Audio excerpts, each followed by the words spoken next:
All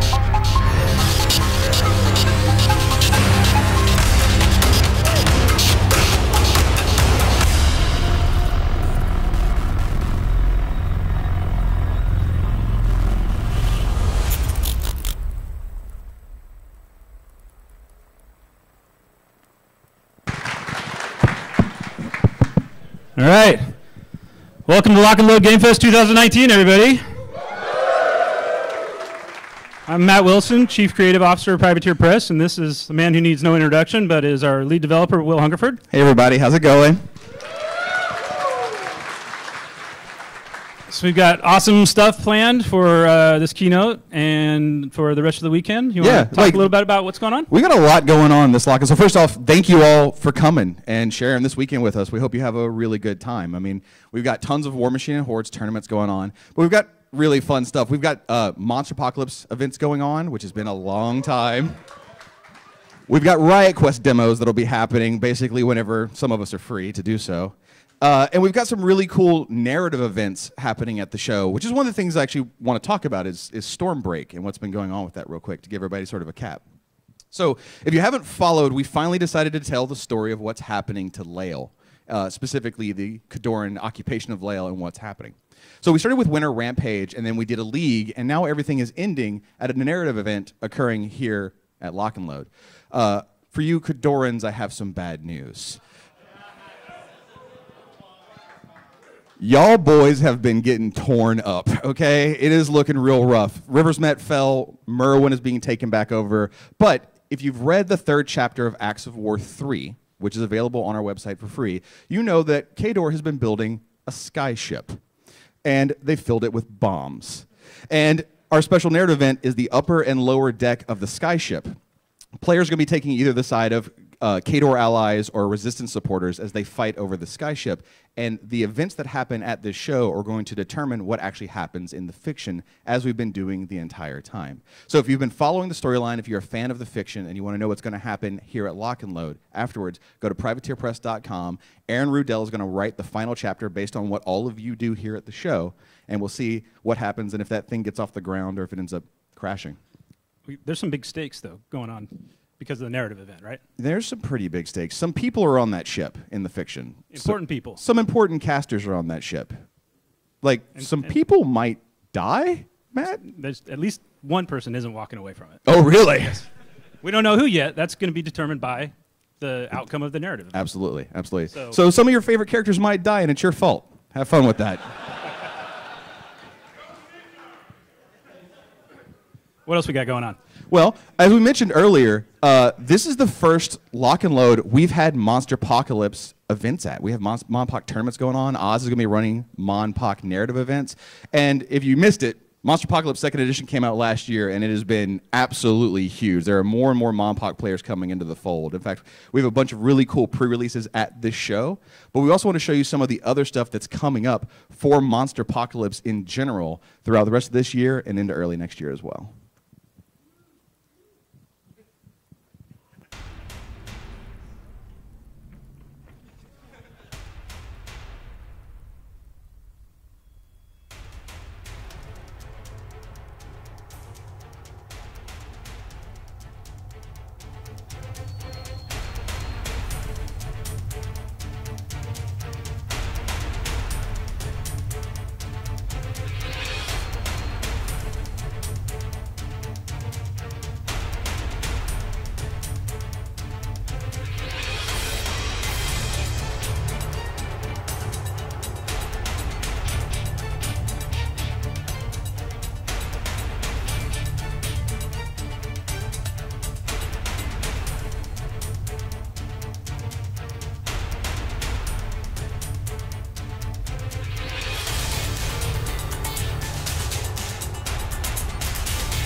Saw a lot of new cool Monster Apocalypse stuff, some stuff that nobody really expected to see. And so to talk a little bit more about it, we want to bring the lead designer and developer of Monster Apocalypse on stage, Oz Schoonover.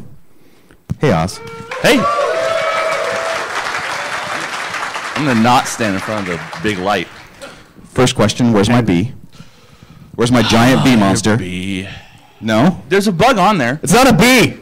Someone saw a bug, right? So tell us about Sergeant Titanicus. What is that going? What's that about? So Sergeant Titanica is Matt's idea. Matt said... No. Matt said, we need a 50-foot woman in this game. 50 feet would not be big enough. No, 50 feet is not. If you look at the old stats, like, these things are hundreds of feet tall. But the idea of that classic, like, pre-kaiju trope of the person who's grown gigantic. So I get blamed for everything. Yeah. You also might have noticed she's holding beer in her hand. So beer, that's her beer model. That's the beer model. I don't know what her real model will look like yet. We haven't decided. We haven't figured that one out, but that one is going to be... That's her beer model. At the Ram. So she's the Gen Con beer model this year. Now, she doesn't belong to any faction, right? She is a standalone. She belongs to a new faction. Yeah. So Green Fury, if anybody's a Monpoc 1 fan, Green Fury was a narrative concept inside pterosaurs. The humans that were helping them, they had the trucks. They were the guys that flamethrowered the egg to make their morpher. We don't need to do that this time around because pterosaurs are pterosaurs. So we're going to split Green Fury off into their own weird, like, eco-terrorism, experimental, crazy faction. And the first thing they're getting is That's Oz's idea. Yes. You make it sound so appealing. Yeah. And their first, just the crazy eco-terrorism nonsense. And their first model is a person who's taken some sort of herbal supplements or whatever. Those don't do that. It's going to be legal everywhere. So. Well, see, when a giant space comet hits the planet and scatters weird space dust everywhere, you don't know. Maybe ginseng makes you grow really, really big now. I don't know. So yeah, so we're going to do that new faction. She will be coming out in her regular release next year paired with a destroyer that's from a new faction that no one's ever seen before. And that's not even a rehash old faction concept. That's a brand new thing. But we'll talk about that later. You saw that Savage Swarm and Elmil Champions, sometimes I forget their names, they are coming back also with two monsters, a big beetle. Mm-hmm, not a bee. I like the beetle better. I know, and it's your choice. Uh-huh. and Incinerus, the fire guy, because you can put out all the fires in Monster Apocalypse and no one can light them. So we're going to light fires. Brilliant. Don't know how that works yet. He's not fully play tested, but there's a lot of rubble on the map, especially late game, that's extinguished with Kraken Octus slobbering on everything. So we're going to light some fires back up when the Incinerus comes out. Cool. All right, light up. Before we let you go, of all the cool stuff they just saw in the video, like the new models they saw, like Nova, Pterodax, which one are you most excited about? The armored shark that's in the art at the end. There's an armored shark in the art? It was like right over here. Go back and watch it. So you saw, Tony can't go back, y'all. He's already loaded up the next thing. It'll be on the There is no black button on the keynote. But you saw White Dijon, the ice ape, and Cybercon fighting, and then Pterodax was swooping down at a thing that is the next Triton monster. Okay. And he's from the original game. And the last thing I want to add, get them YouTube views, is Matt and Mike weren't quite done concepting the Triton units, so they're not in the video. But eels and crabs are coming too. Giant eels, giant crabs? Yeah. Eels and crabs. Yeah, I don't want anybody to be disappointed that the moles are getting units, but the Tritons aren't. So the Tritons will be getting a blister of eels and crabs, just like the moles are getting Molochs of various kinds in the nearish giant crawfish future. No, it's a crab. It doesn't have a flappy tail. Thanks, Oz. Okay. Thanks. Goodbye. Thank you, Oz.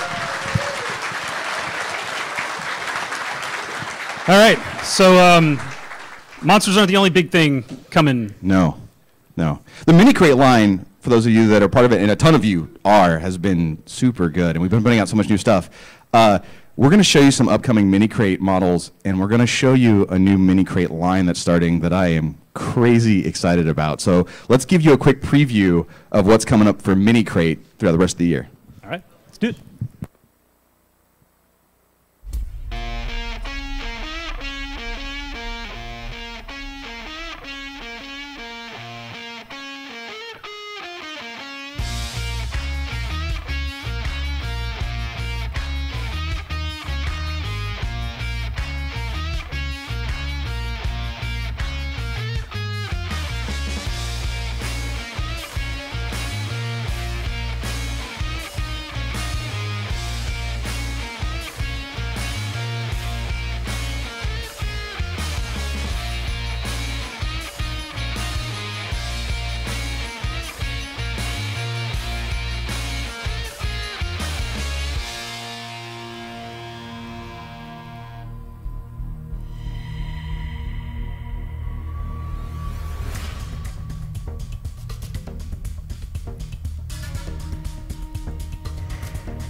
All right, so yeah, in addition to the War Machine and Hordes mini crate and the Legend of the Five Rings mini crate that we've been having just a ton of fun with, we thought we'd branch out into something else to just sort of express our artistic inspirations with. And our good friends over at Cabinet were kind enough to work with us, and so we're working on all of the pantheon of the Robert E. Howard stories. So if you're familiar with, everybody's familiar with Conan. A lot of you know Solomon Kane, King Kull, and then Robert E. Howard wrote over 800 stories and poems in his only a 12-year writing career.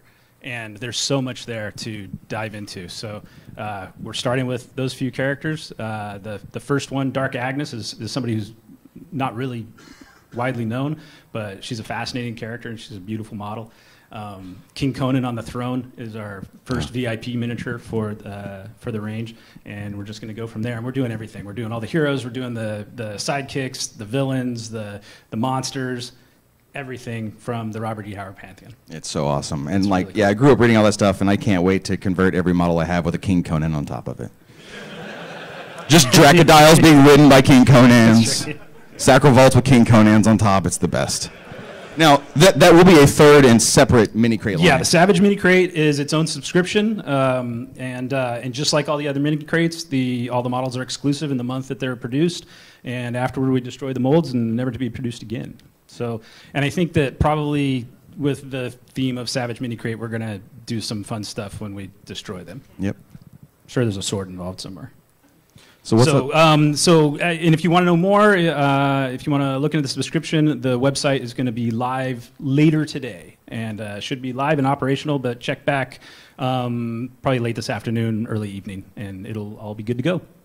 So is it time to start getting into some of the stuff everybody's been waiting to see next? I think it is time to talk about the reason that everybody is here. Yes, we know that the Riot Quest video went over very well last year, and so we're going to double down. Yes, we are.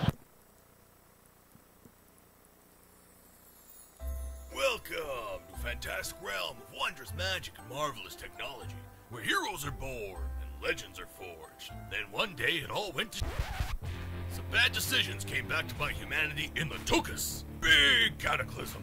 And oh, what a mess. When the dust settled, there were piles of treasure just lying in vaults and ruins everywhere, and nobody guarding it. If you could put together a crack scavenger crew, head out in the wastes and scoop up as much loot as you can carry. The heroes still gotta get paid, right? Of course, you won't be the only ones out there. It's every human, dwarf, elf, and goblins themselves. So be the first to shoot and grab the loot if you want to live happily ever after.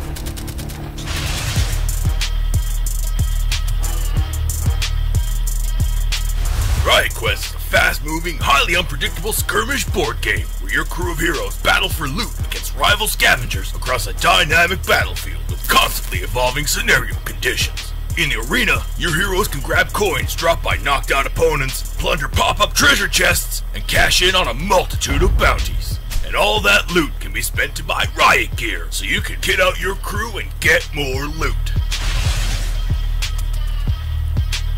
Before you can start kicking butt and grabbing all that sweet, sweet treasure, you'll need to recruit a crew of heroes that can get the job done. Each hero has a unique set of skills and expertise and belongs to a certain class: fighter, gunner, guard, scout, specialist, or rogue. Each hero in Riot Quest is represented by a fine scale model that you assemble and paint. Personalize your crew. It's your crew, your way. Let's meet some of the heroes of the Iron Kingdom. Once considered the elf that no general could live without, Eris has traded in mage hunting for fortune hunting. But, just like always, she's making a killing. He's as crazy as he is green, but no one can deny this little gobber can carry his weight in explosives. Gubbin is the bosom bomb buddy everyone needs. Just be sure to adjust for his aim. Boom! The ultimate problem solver, Dez has an answer for any problem. It just happens to be the same answer to every problem. More bazooka! He ain't from around here, but that's not keeping him from feeling right at home in your crew. Hailing from the lost continent of Zoo, and sporting the legendary left hand of Bam, it's Balthazar Bam Fist. Some say he's a knight to remember, others say he's a knight to forget. He's no ladies' knight, that's for sure, but the dark and stormy Sir Dreyfus may be the last knight your rivals remember before a one-way ticket to the cooler. He tried to go solo, but Boom Howler loves company. He just happens to be a terrible host, because Chain Gun! This whiz with a wrench has a place on your bench. As good at fixing things as she is at breaking them, Widget will leave your opponent asking where this angel got her wings. Answer, she crafted them out of the sorry scraps of the last scavenger to get in her way. How much wood would Chuck Dog would chuck if Chuck Dog would could chuck wood? All of it, of course, while he's using his shifting staff to teleport your butt into the sun. These are just a few of the wild and crazy heroes that you'll meet in Riot Quest, and there are always more to come. What's the use of grabbing all that cash if you aren't gonna spend it? Use that moolah to outfit your crew with riot gear and get some extra bang for your buck. Literally. Slap it on every chance you get. Need a bigger boom? Or maybe just a little surprise to keep rival scavengers on their toes. Cash is king, but you won't get ahead in this world if you don't hunt bounties. Bounty cards might require a hero to do a certain amount of damage to an enemy, or interact with a special token, or any number of other possible goals. But most importantly, bounties score you victory points, and victory points win you the game.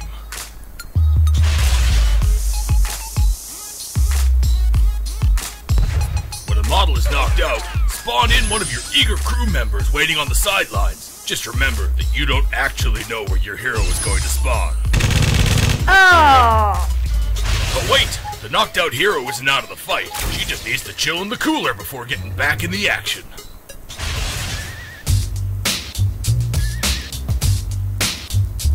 The game of Riot Quest only takes 30 minutes to play. Better yet, Riot Quest can be played with 2 to 4 people. The more players, the more crazy and chaotic things get. Get your crew ready for adventure with the Riot Quest single-player starter box, which includes 5 hero miniatures to assemble and paint, dice, an arena map rulebook, hero stat cards, tokens and a cooler, cards for bounties, riot gear, and treasure chests. Everything one player needs to jump into the Riot Quest arena and start smashing. So So get your fighting pants on. It's time to gear up, rest face, and get paid.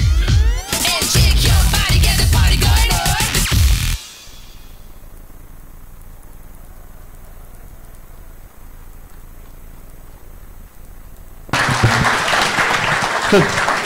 That went a little better than last year. Yeah, it's more like it. So Riot Quest is pre-releasing at Gen Con, and it's going to be in your stores shortly after. This game, we have so much stuff planned for. Between now and next lock and load, there's going to be 30 heroes released for the game. And as you may have heard, every hero that gets released for the game also is going to get War Machine and Hordes rules, so you can play them in that game as well. We're not just doing new heroes, we're going to have neoprene mats. We're going to have larger expansion boxes that create things like models for treasure chests or models for spawn gates, so you can add 3D terrain to your board if you want. And they'll also come with new game cards to use. Now, we didn't get to show all the heroes, but I do want to talk about something that happened with Matt and I recently to give you all another little spoiler.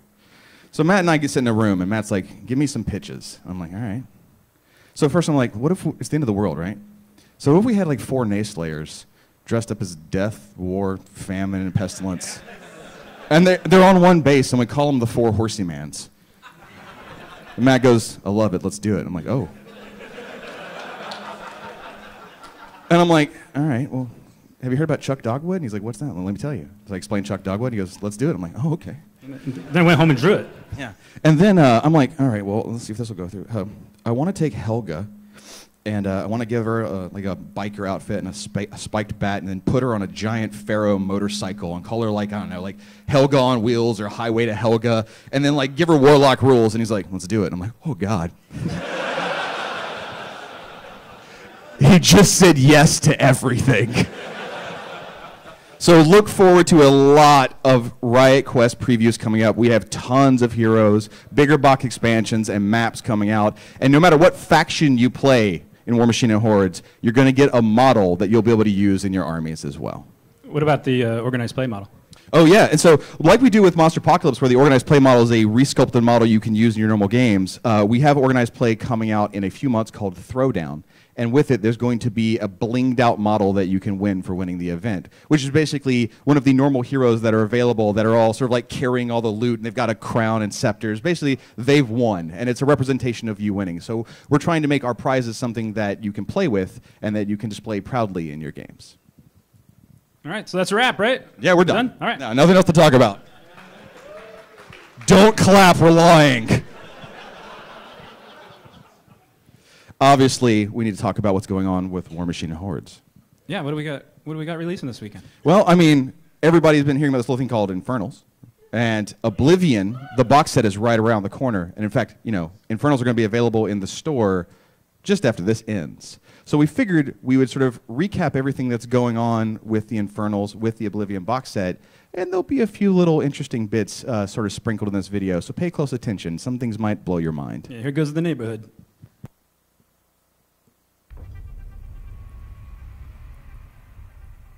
It was the time of the 1,000 cities, and the old faith dominated the land. The twins, Maro and Thamar, eschewed the doctrine of the creator of man, and strove to show mankind a different path. What was best for humanity, however, the twins had never agreed on, and in time their philosophies would divide them. In their final battle that would end both their mortal lives, they would show the world that both paths were equally capable of leading to divinity. In the years that followed, mankind reveled in the halcyon era of the 1,000 cities, but the lands of Western Immorin would not know peace for long. Massive black ships disgorged the terrible Orgoth legions upon the continent's shores, unleashing hell across all of Western Immorin. Wielding dark magic, the Orgoth subjugated and enslaved all of humanity to their rule. As mankind's prayers to Menoth and Maro went unanswered, people began to lose faith. These gods themselves despaired, unable to see a path to freedom. But Thamar had never lost her love for humanity, and so she sought to give them a gift. That gift, as it was so wrongly called, was not given freely, for it would come with a heavy price. Maro was complicit in his sister's conspiracy. Both twins agreed to barter with dark and sinister powers, postponing the payment of a promised debt. Generations passed, Wizards and sorcerers were born to mankind for the first time, under their leadership and alongside the mighty colossal constructs made possible by their newfound arcane talents. The natives of Western Imran rose up against their Orgoth oppressors and drove them from their lands. Free once more, the descendants of the Thousand Cities reformed their tribes and drew new lines across the continent to create the Iron Kingdoms. Too quickly they forgot the unspoken price of their freedom, the debt owed to those who had granted humanity the gift of magic. The Infernals. The Infernals, they're otherworldly alien beings that prey on the souls of our setting. They live outside of Cain and Urcain and watch the world and covet what they see. They use the souls of humanity, or anything that has a soul, as basically the raw material for anything that they want to do or create. They make bargains, they make deals, they want to find collaborators, what we call infernalists, which are people who are willing to barter with them and do horrible things in order to increase their own power, kind of serving as collaborators for the Infernals. They just want their souls, and then they'll be on their way, but they're willing to do anything they can to take them. We wanted to explore that idea of a contract that was written on a cosmic level, and that would have to get paid on an apocalyptic scale.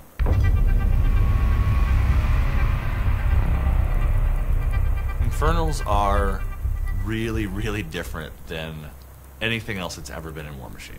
Infernals use a completely new resource mechanic called Essence, different than Focus and Fury. It does a lot of the same things. You get to boost attack rolls and perform power attacks, cast spells with it, but the way you replenish it and the way you allocate it is a little bit different. At the beginning of a round, when you would normally pull off Fury from Beasts or refill your focus for a Warcaster, you have to sacrifice one of the models in your army to refill your Master's Essence. They allocate Essence out to the Horrors, and the Horrors spin those, but the Essence stays on the Horrors turn to turn, sort of like a battery. But every single turn, at the end of the turn, every Horror on the battlefield has to spend one Essence as a tithe. And if they can't spend one Essence, they just vanish from the battlefield. So an Infernal Horror is basically like the Infernals Warjacks and War Beasts. They are big things. They're very powerful, and they're in the battle group of the Infernal Master. They don't have a damage grid or a damage spiral, they have a damage web that has its own unique rules. Also the fact that you can summon them into play. An Infernal Master, during their activation, once per turn, can spend Essence equal to the Essence stat of any of the Horrors you own. You pick a nearby marked soul. It's a special rule that goes on certain mortal soldiers. They die, and then a Horror sort of just bamfs into where their body was, and then it's fully playable and ready to go. They can do things mid-game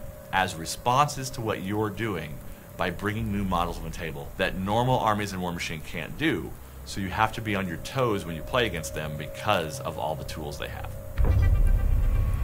Centuries passed since humanity had received the Mars gift and used it to defeat the Orgoth. In time, only one individual, the old witch known as Zavanna Aga, remained vigilant, watching the stars for signs and portents that would herald the day the otherworldly horrors would come to collect what they were owed. With each passing generation, she guided the hands of fate to ensure the existence of champions who could one day stand against the Infernals. But the Infernals had planted seeds of their own long ago, aided by those tricked into collaboration or willing to sell out their countrymen for the promise of personal gain. Desperate, Zavanna went so far as to set in motion an ancient prophecy, the Wicked Harvest, unleashing an army of nightmares in an attempt to expunge any humans weak-willed enough to become pawns in the infernal agenda. But in the end, the doom that Thamar and Morrow had attempted to postpone would not be avoided. Their agents in place, the Infernals tore open the barrier between their realm and ours, driving their legions of horrors into the Iron Kingdoms to claim their long-awaited reward. 2/3 of the souls of humanity, and not a single soul less. This would be the claiming. So the claiming is the term that we're giving to the 2/3 of humanity that the Infernals are ostensibly coming to Cain to seize. The good guys in our setting and the gods that are protecting our world don't want that to happen. They are going to do what they can to prevent the claiming. Whether they'll be able to remains to be seen. The gods have gone silent. They've basically turned their backs on this deal. They've left humanity to fight its own war. Their agents are still involved, We see the Archons of Morrow joining the battle. Archons are like angels. Every one of them has been a Primarch or some powerful being from a previous age. One of the ideas with the claiming is that if the Infernals are able to seize as many souls as they intend to, it gives them a lot of power and could have dire consequences pretty much across the board for every faction. And one of the ways that we're trying to approach that and show that is through a character, the Hermit of Hengehold. The Hermit of Hengehold is this sort of crazy Iozan who knows the Infernals are coming, knows what the Infernals are, but it's driven him insane. He knows all the secrets of the universe. He's seen the future. And he seems to be focused on maybe providing hope that the Infernals could be overcome. I don't think anybody entirely trusts him, but still better to have him on your side than working against you. The Order of Illumination's been around for a long time with a prime directive of rooting out infernal threats wherever they could find them. They've also had other adversaries or targets on their list. They're not big fans of Famorites. You'll see factions working together that never would have been allies in the past. You'll see the Order of Illumination working directly with Famorites. Faced with, certain extinction, they're better off together. And there's one notable character in the history of the Iron Kingdoms that's making an exciting appearance in Oblivion, and that's Alexia. She'll be coming back, and again, she'll be leading the Legion of Lost Souls. There's other forces out there too, but how they fit in to this puzzle is something that hasn't been revealed yet.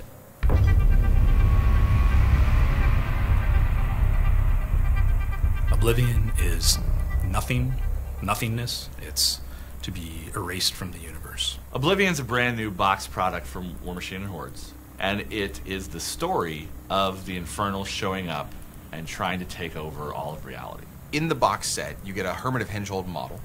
You get the Oblivion campaign book, which has tons of lore and fiction and art about the Infernals, the Order of Illumination, the Archons, all these other forces trying to stop the Infernals. A full narrative campaign system, a deck of cards to use in that campaign system, and then you also get the new revised rules digest. So the updated War Machine and Hordes rulebook that is in Oblivion is the very first time that both the game's rules have been in the same book. It also incorporates any and all the errata that has been put into War Machine and Hordes rulebook-wise since we launched the third version of the game. The biggest change people are going to notice in the revised rulebook immediately is the Theme Force remix. What we've done is we looked at what was working for Theme Forces and what wasn't, what people's complaints were and what they liked. We have not changed most of the army compositions for the Theme Forces, so don't worry. The models in your current Theme Forces are still going to be there. In fact, most of the benefits have remained. But what we have changed is that free point option. The way it works now is a system called the requisition system. There is a list of models you can get for free with requisition points, and these are the things you would expect: free solos, free command attachments, things like that. At 25 points, you get 1 requisition point. At 50, you get 2.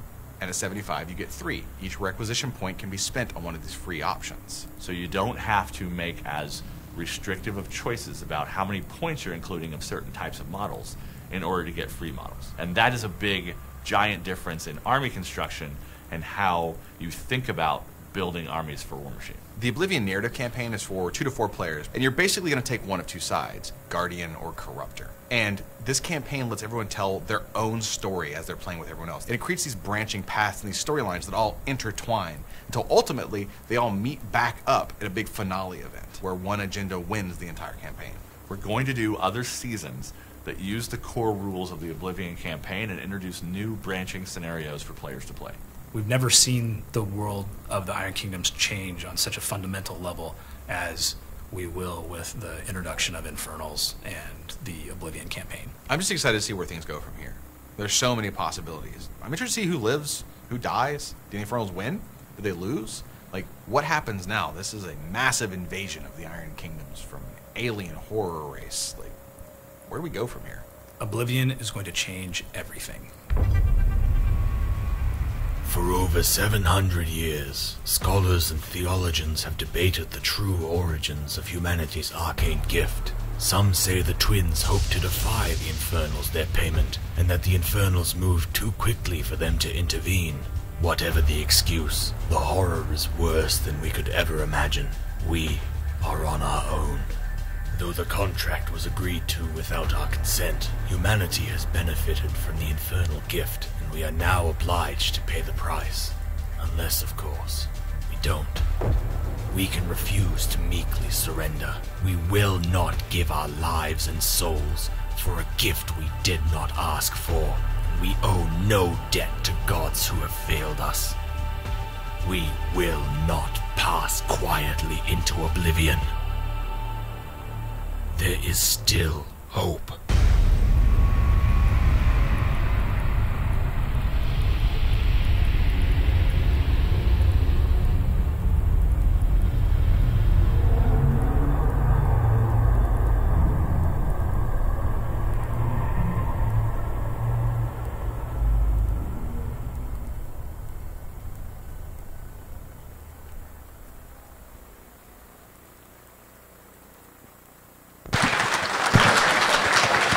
Oh man, we've been waiting a long time to do that. That video's amazing. Yeah. Before we go on, I want to give a little shout out to the wizard behind the curtain over here, Mr. Tony Konachak, who is our video producer. Without him, it would just be us standing up here gabbing for 35 minutes. Terrible PowerPoint slides and nonsense. So he makes all this happen. He's amazing. So we finally talked about what's in the Rules Digest. That's one thing. Obviously, the Theme Force remix is a big deal, and that comes from listening to all of you and feeling like list creation was really restricted, that you had to spend 60 points on a certain type of unit. So now if you want to build, say, a Wolves of Winter Theme Force, but be mainly Jacks, you can. Everyone's getting the same number of requisition points just based on the size of the army you're playing. So we really hope that that opens up list creation and creativity for everyone. We've also taken some theme forces and combined them, where we looked at them and we're like, this is too restrictive and this is too restrictive. So things like Secret Masters and Wild Hunt getting combined into one theme force and letting all those options work together. We also went through the rulebook and took some things out that we realized were just complex for almost no good reason. For example, War Beast packs take up a whole page in the rulebook, and there are 2. So those rules are gone, and we've redesigned them as lessers that come in multiples for around the same point value and will function in a very similar way, but they'll just work as lesser war beasts, so you don't need to change anything. Another big change requires, Jason Watt, are you in the room? Hey Jason, remember at Adepticon where you made a bet with me that I wouldn't take hills and elevation out of the game? Gotcha. I'm going to enjoy that steak dinner.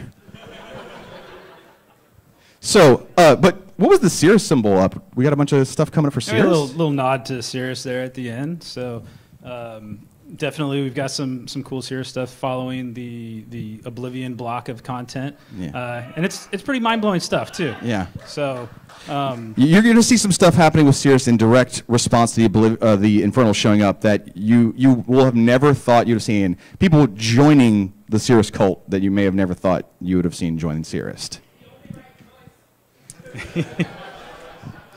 Nah, dog, I like skin. Like, there are other choices. But Matt, normally at the show, we do a new faction. Like, we've done Crucible Guard, Infernals, Grimkin. So what's the new faction? We've had a lot of new factions over the years. You know what next year is, right?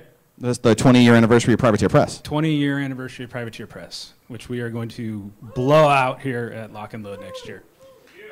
So we thought instead of doing a new faction, we would switch it up a little bit. And we'd do a whole new game. Oh. There was a time, the keepers tell us, when all of humanity huddled upon a single rock, awaiting their end.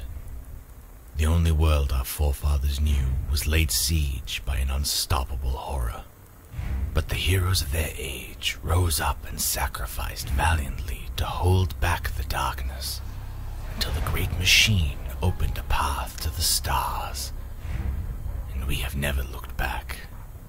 5,000 years have passed since humanity forged a new future, 1 billion light years from where it began.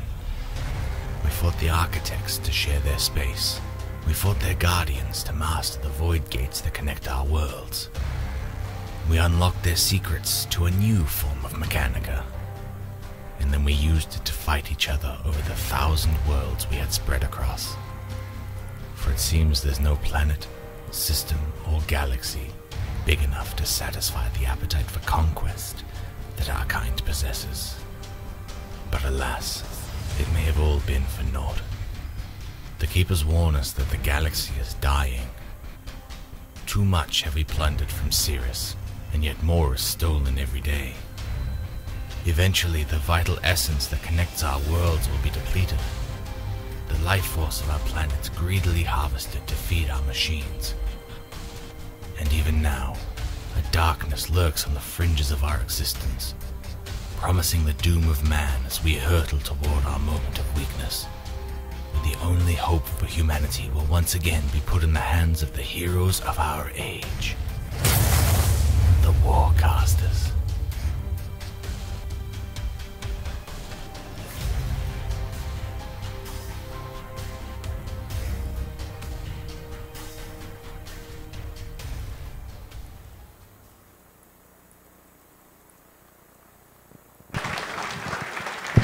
So many questions. We're getting into uncharted territory here. So in 20 years, Privateer Press has made a lot of games, card games, board games, role-playing games, but we've only ever made one tabletop war game, one traditional make-your-own terrain, tape measure, build an army war game, which is War Machine and Hordes.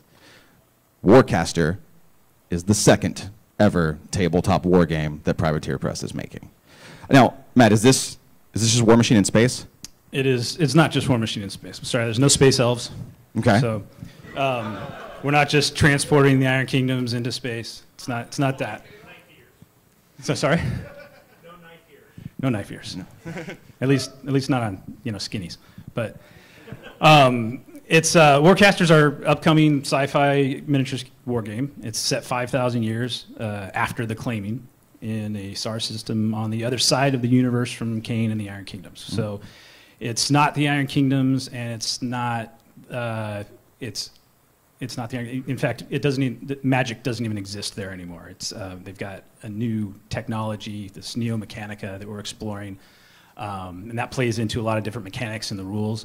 There's a lot of the DNA from War Machine that's going to be present in Warcaster, so you'll feel that connection. There are Warcasters, obviously, the namesake, and where Warcasters tread, so do Warjacks. But it is a completely new rule set. Completely new rule set from top to bottom, and we're doing a lot of new things that we haven't done before, such as customization. Can we make our own Warcasters finally? You can make your own Warcaster. That's pretty sweet. And that's really the big premise of the game, is you get to customize and make your own Warcaster. We know that's something that people have wanted to do since the day we released War Machine 16 years ago. And so along with that, you got to be able to customize your own Warjacks too, right? So. Yeah. You'll be able to load out your Warjacks with your custom weapon configurations and team them up with your Warjacks. There's a lot of other differences. Yeah. Overall, it will be a smaller scale game than War Machine. Most units in the game are about 3 to 5 models, and on average, most players will have 20 to 30 models on the board. It definitely feels like a duel between two Warcasters of your creation and the different forces you're bringing. Also, the game is just going to flow very quickly. It's going to be a much faster game to play, but still give everybody that is a traditional war gamer sort of the crunch they're looking for and the strategic experience that they're looking for. There's a bit of randomness too, to keep it like lively and unpredictable. And then one of the neat things that we're doing with it is again back to that Mechanica theme. Mechanica is a technology that's pervasive through a Warcaster's army, and the Warcaster can influence it everywhere, not just on the Warjacks, but your units can have Mechanica weapons that the Warcaster can influence, and we're doing a lot of different things with the idea of what a Warcaster can influence on the battlefield during a battle. Yep, absolutely. How soon will we be able to play this game? Lock and load 2020. So next year. So there's going to be a lot more coming out for Warcaster in the upcoming years, but we've taken up a lot of everybody's time on the keynote so far. I think it's time to play some games. I think it's time to start playing the games we've got in our hands right now. So everyone, please enjoy Lock and Load. Thank you for being here. Thanks for coming. And we'll see you later.